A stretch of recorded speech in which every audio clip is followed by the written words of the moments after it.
The question is, the offering goes to the ELCA eventually? The offering tonight? The offering will go to the ELCA tonight.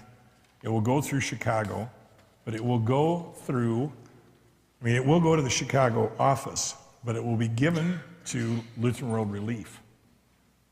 We will write a check. We'll deposit it in our account.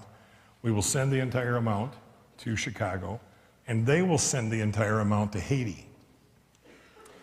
At least so far, a gift to disaster response is a 100% gift. So if you give $100, $100 gets to Haiti, because all administrative costs currently are covered in the general budget. So when you give money to your congregation, when we send that 42 cents off to Chicago, inside of that 42 cents is a little tiny piece that runs our half of Lutheran World Relief. So that when you give a different gift for relief, so like if you gave money to the floods up in Fargo, 100% of that goes. We don't take 1 or 2% out, because the administration of those pieces get paid for out of the general fund. So yes, the offering will go to Chicago, but yes, it will also, 100% will go to Haiti.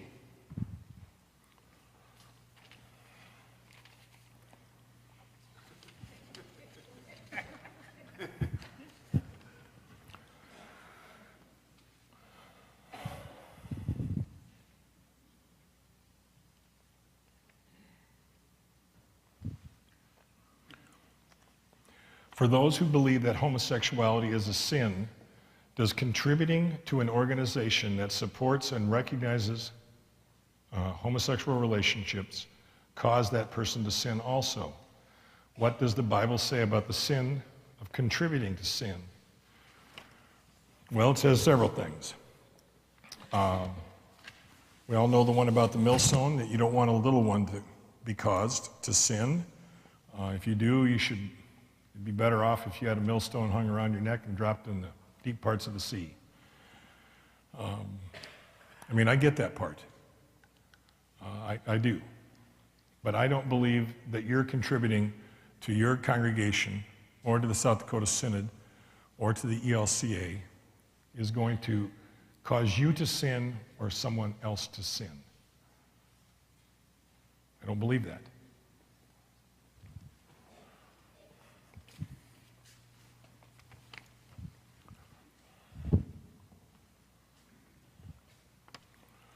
What advice do you have if a pastor is promoting leaving the ELCA? Is this a conflict of interest?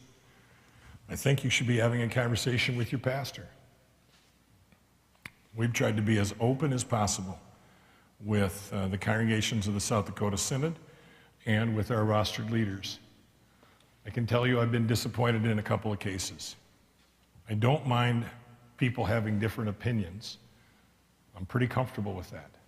What I do mind is when people tell me one thing and they're doing something else. That I do have a problem with. I'm not real big on being lied to. You can ask any one of my 4 children. I have a daughter here. Would you like to testify at this point? If you're thinking about leaving, I think we need to be in conversation. This is not something that we need to be sneaking around about. And I'm open to that conversation. I'm not going to yell at you. I'm not going to throw hymnals at you. Well, maybe a small hymnal, the occasional service book maybe, but I think we need to be in dialogue. And so if your pastor or congregational leadership is advocating that and you have an issue with that, you need to be in conversation. It's a good place for conversations to take place.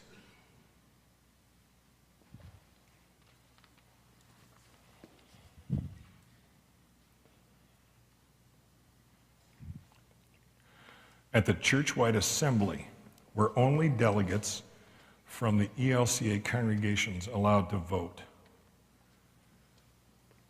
The people that got to vote had been selected by you in conference assemblies, We're going to be having our conference assemblies starting in March, and they'll slide up into April. We have 7 conferences in South Dakota.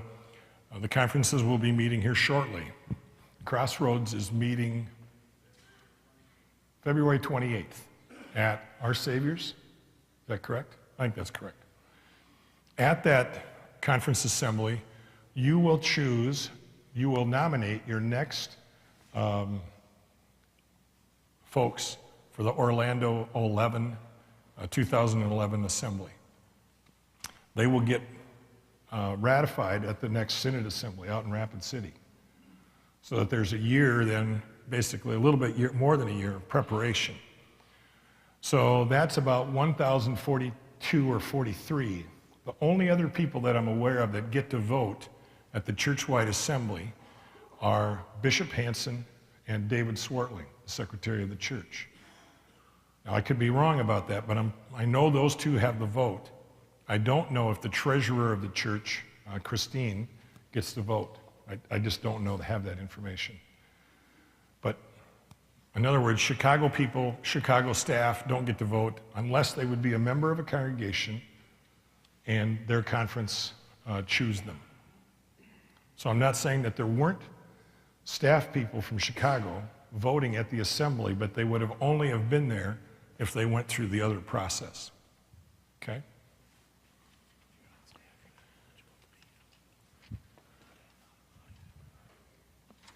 See, that's why you have really smart people that you work with. The Reverend Bill Tesh said, if you're on staff in Chicago, you can't be a voting member. See, you come to stuff like this, you learn things. But I'm right about Bishop Hansen, right, David? Yeah. It's good to be right about at least one thing. Oh, come on, just leave the glasses out, Zellmer.